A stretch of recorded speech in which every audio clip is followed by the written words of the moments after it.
ప్రస్తుత ఖరీఫ్ సీజన్లో రైతులు ఉత్తమ యాజమాన్య పద్ధతులు అవలంబించేలా చూడాలని వ్యవసాయ సంచాలకులు ఎం నాగరాజు అన్నారు. కడప జిల్లా బద్వేల్లోని ఆయన కార్యాలయంలో సమీక్ష సమావేశం నిర్వహించారు. వ్యవసాయంలో వినూత్న పద్ధతులు పాటించాలని తెలిపారు. క్రాప్ మోడల్ అభివృద్ధి చేయాలని, ప్రతివారం రైతు సేవా కేంద్రం వారీగా నమోదైన వర్షపాతం, పంటల వారీగా సాగైన విస్తీర్ణం నివేదికలు ఖచ్చితత్వంతో సమర్పించాలని పేర్కొన్నారు.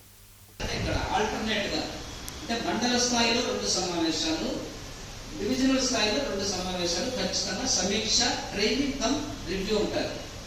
దీనికి ప్రధాన agenda items season crop condition, దాన్ని బాగా అబ్జర్వ్ చేయాలి.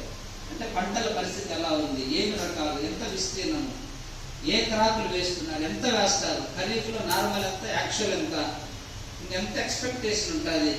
ఇప్పుడు మీది టోటల్ ఖరీఫ్ నార్మల్ ఎంత ఉంది కూర్చొని చెప్పండి. టోటల్ అప్రాక్సిమేట్గా నార్మల్ ఎంత ఉంది?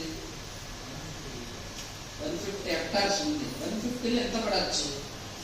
100% కవర్ అవుతుందా? ఫ్యాలో ల్యాండ్ ఉండకుండా ఉంటుందా? ఉంటే ఫ్యాలో ఉంటే రబీలో ఎంత అవుతుంది? దానికి కూర్చో, రబీలో మళ్ళీ కవర్ అవుతుంది కదా, ఏదో పంటలో అయితే రావాలి.